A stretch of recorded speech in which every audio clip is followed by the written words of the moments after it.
Hi, in this video, we'll try to understand what is correlated subquery in SQL. We often heard about subqueries, which is a great technique to use conditional logic to the query, which can be dynamic. Where correlated subqueries does the same, but it establishes a connection between the outer query and the inner query, which makes row-level operations easier and allow us to execute more complex and dynamic SQL queries. Let's understand the both type of queries with an example. This is an example of subquery which selects the details of the employees whose salaries are above the average employee salary in the database, and it's dynamic. As you can see in the picture, I have separated the outer query and the subquery for clarity.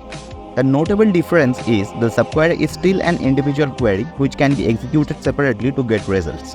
Now, in case of correlated subquery, it's not gonna happen. The subquery part will be connected to the outer query. In this example, we have defined the employee table twice, once as outer and once as inner.